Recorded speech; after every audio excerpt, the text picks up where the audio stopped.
be allowed to spread fear, hatred and violence within the territorial limits of the country. Furthermore, pledges not to allow any terrorist activity to go unchecked in any part of our country and commits to working relentlessly to root out terrorism in all its forms and manifestations. कौमी assembly में Jafar express पर हमले के खिलाफ मुत्तफ़क़ा करारदाद मंजूर। Train पर दहशतगर्द हमले की शदीद मजम्मत। करारदाद वज़ीर पार्लिमानी अमूर डॉक्टर तारिक फजल चौधरी ने पेश की। कौमी सलामती से मुतसादिम नज़रियात को फैलाने की इजाज़त नहीं दी जाएगी। मुल्क को अदम इस्तेहकाम का शिकार करने वालों के खिलाफ सख्त कार्रवाई की जाएगी। करारदाद का मतन।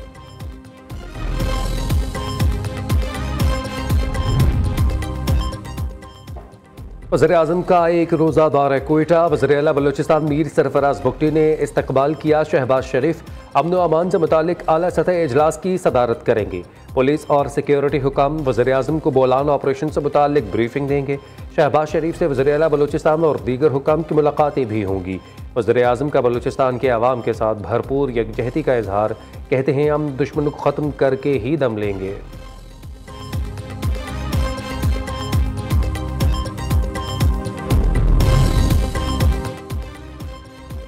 बोलान हमले पर पीटीआई ने मनफी प्रोपागेंडा किया। पीटीआई का सोशल मीडिया पाकिस्तान दुश्मनों की जुबान बोलता रहा। पीटीआई की क़यादत ने दहशत गर्दों को क्रेडिट दिया। तहरीक इंसाफ के ऑफिशियल अकाउंट से हमले पर नफरत अंगेज बयान दिया गया।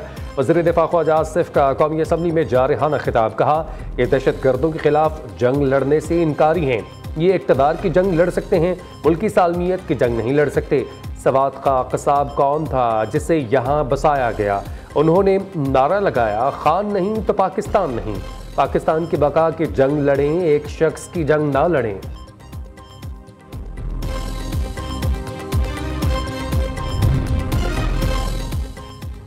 हर दहशत गर्दी का वाक़या पहले से ज़्यादा ख़तरनाक, ज़्यादा नुकसान होता है। पहला national action plan Nawaz Sharif के दौर में बना। अब शहबाज शरीफ की हुकूमत में नेशनल एक्शन प्लान 2 बन सकता है। बिलावल भुट्टो की कौमी असम्बली में तजवीज़। कहा हमारे इत्तेहाद में कमी का फ़ायदा दुश्मन और दहशत गर्द उठा रहे हैं। जो मजहबी दहशत गर्द होते हैं उनका असल में कोई मजहब नहीं होता। जो भी दहशत गर्दी में मुलव्वस होगा वो हमारा मुश्तरका दुश्मन है। हम माजी से ज़्यादा ख़तरनाक दौर से गुजर रहे हैं। इस वक्त पहले जैसा सियासी इत्तफाक़ राय नहीं है।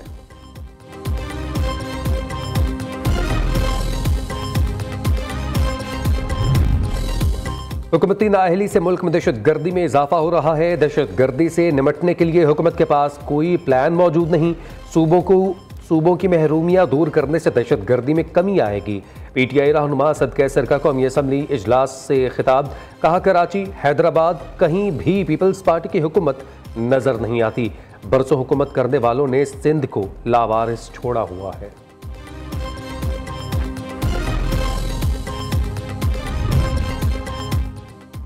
जाफर एक्सप्रेस ट्रेन दहशतगर्द के पीछे भारत है। हमले में मुलव्वस दहशतगर्द अफगानिस्तान में अपने साथियों से राबते में थे। वाक़ये के दौरान ट्रेस शुदा कॉल्स में अफगानिस्तान से राबतों का सुराग मिला है। तर्जुमान दफ्तर खारजा शफकत अली खान का कहना है पाकिस्तान अपनी सरहदों के बाहर से प्लान की जाने वाली दहशतगर्दी का शिकार है। दहशतगर्दों की अफगानिस्तान में महफूज पनागाहें हैं। अफगान अबूरी हुकूमत BLA जैसे दहशतगर्द ग्रुपों को अपनी सरजमीन के इस्तेमाल से रोके।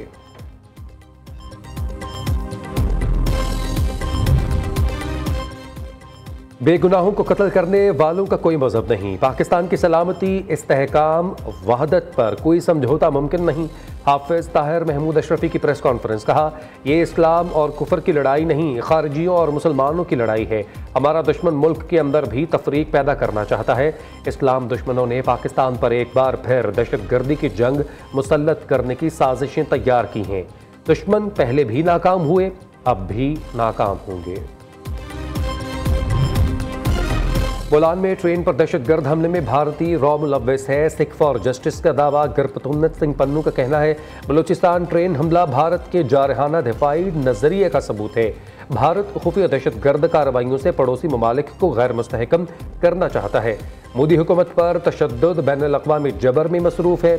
आलमी इदारे दहशतगर्दी में मुलव्वस अजीत दोवल रॉ के खिलाफ कार्रवाई करें।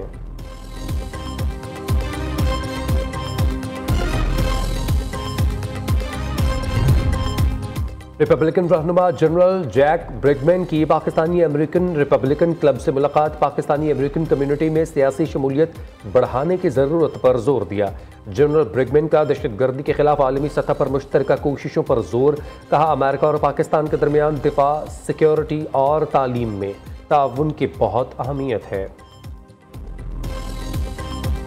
जो लोग ऐसा करते हैं, लेट मी से it very clearly, that they will be hunted down and brought to justice. This incident of Jafar Express changes the rules of the game. क्योंकि इन दहशतगर्दों का दीन इस्लाम, पाकिस्तान और बलूचिस्तान से कोई ताल्लुक नहीं। ये वो टोलियां हैं जिसमें उन्हें बैठाया हुआ था और इसके दरमियान में खुद कुछ बम्बार बैठे हुए थे। हमारे SSG के जवान हैं, उन्होंने पहले they took out these suicide bombers. बड़ा एक प्रोफेशनल तरीके से ऑपरेशन किया गया है और दैट इज वाई कि डिस्पाइट के ऑल दीज 33 ये जो दहशतगर्द हैं ये जहन्नम वासिल हो चुके हैं। ड्यूरिंग क्लियरेंस ऑपरेशन एक भी मुसाफिर को नुकसान नहीं पहुंचा।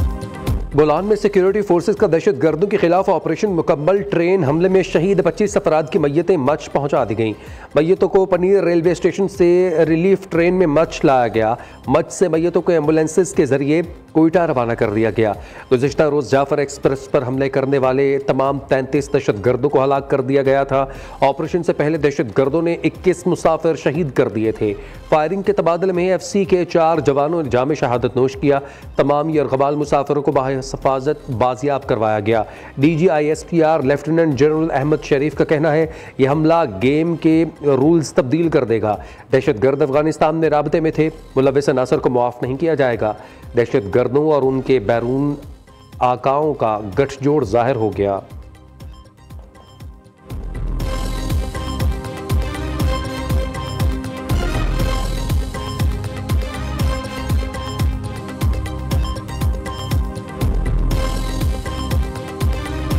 माशाल्लाह हमारी जो है पाक फौज की अच्छी कार्रवाई की वजह से SSG कमांडोज की जिन्होंने बर वक्त पहुँच के जो है ऑपरेशन किया और अल्हम्दुलिल्लाह बिल्कुल सक्सेसफुल ऑपरेशन था उनका।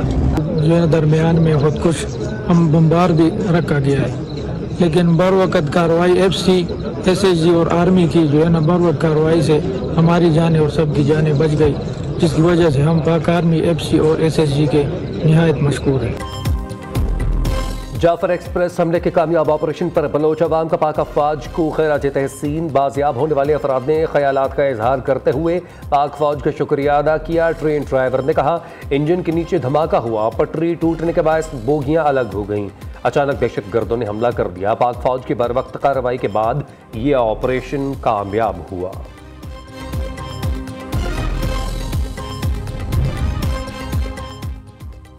दरियाए सिंध पर नहरें निकालने के खिलाफ करारदाद सिंध असम्बली में पेश। वज़ीर-ए-आला सिंध ने करारदाद पेश की। मुराद अली शाह ने इजलास से खिताब में कहा, दरियाए सिंध पर 6 नहरें निकालने का मंसूबा नाकाबिल कबूल है। सिंध का पानी किसी को नहीं देंगे। दरियाए सिंध से नहरें निकालने को मुस्तरद करते हैं। नहरें निकालने से सिंध के मुतासरा अजला को शदीद नुकसान होगा। अपने हक के लिए सिंध के आवाम के साथ मिलकर एहतजाज करेंगे। वज़ीर आबपाशी जाम खान शोरो ने कहा, सिंध के पानी पर किसी को डाका नहीं डालने देंगे। 6 नहरें निकालने से सिंध की ज़राअत तबाह, ज़मीनें बंजर हो जाएंगी।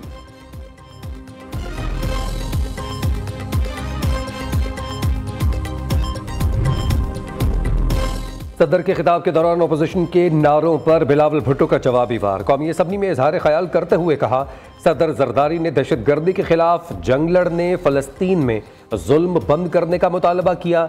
जवाब में अपोजिशन अरकान कैदी नंबर 804 की रिहाई का मुतालबा करते रहे। हमारे कारकुनान को कैदी नंबर 804 से कोई दिलचस्पी नहीं। खैबर पख्तूनख्वा हुकूमत की कैदी नंबर 804 की रिहाई के अलावा भी कोई जिम्मेदारियाँ हैं। कैदी नंबर 804 के अलावा कभी दहशतगर्दी, महंगाई के खिलाफ कभी बात कर लिया करें। बिलावल भुट्टो का अपोजिशन रहनुमाओं को तंजिया मशवरा। $1 अरब की अगली किस्त के लिए पाकिस्तान और जायजा मिशन के मुज़ाकरात जारी। IMF का आमदन बढ़ाने, अखराजात में कमी का मुतालबा। हुकूमत की राइट साइजिंग के जरिए खजाने पर बोझ मजीद कम करने की यकीन दहानी। सिविल सर्वेंट्स एक्ट 1973 में तरमीम की जाएगी। ज़राए का कहना है आइंदा साल टैक्स रेवेन्यू का हदफ 15,000 अरब रुपए से जायद रखने की तजवीज़ है। टैक्स टू GDP की शरह बढ़ाकर 13% तक किए जाने का इम्कान।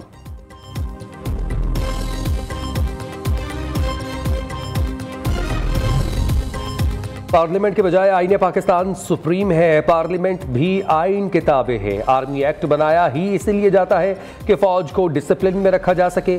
क्या कल पार्लियामेंट आर्मी एक्ट में सिविलियंस के लिए मजीद शिक़ें भी शामिल कर सकता है? जस्टिस जमाल मंदोखेल का मिलिट्री कोर्ट्स में सिविलियंस के ट्रायल के खिलाफ समाअत के दौरान सवाल। ख्वाजा हारिस ने कहा, कानून का इतलाक किस पर होना है और कैसे होना है, ये तय करना पार्लियामेंट का काम है।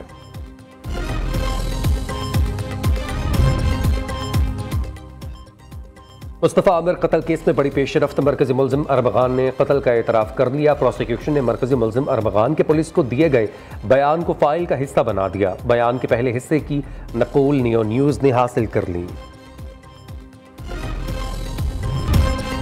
पाकिस्तान क्रिकेट टीम का दौरे न्यूजीलैंड। कौमी T20 स्क्वाड ऑकलैंड से क्राइस्टचर्च पहुंच गया। कौमी खिलाड़ी आज आराम करेंगे। खिलाड़ी कल दोपहर 1 बजे नेट प्रैक्टिस करेंगे। पाकिस्तान और न्यूजीलैंड के दरमियान 5 T20 मैचेस की सीरीज 16 मार्च से शुरू होगी। जलालपुर भटिया में सहर व इफ्तार के लिए आज भी सदियों पुरानी रिवायत बरकरार। रमज़ान मुबारक में गोलों और सायरन की आवाज़ पर सहरी इफ्तार की जाती है। गोले और सायरन की आवाज़ दूर दूर तक सुनाई देती है। माह रमज़ान का दूसरा अशरा शुरू होते ही दर्जियों के नखरे आसमान पर पहुंच गए। फैसलाबाद के दर्जियों ने ईद के कपड़ों की बुकिंग बंद कर दी। शहरी कपड़े सिलवाने के लिए मारे मारे फिरने लगे। लाहौर में ईद के कपड़ों की सिलाई के लिए बुकिंग आखिरी मराहिल में दाखिल। टेलर मास्टर्स ने 2-4 दिन में बुकिंग बंद करने का इंदिया दे दिया।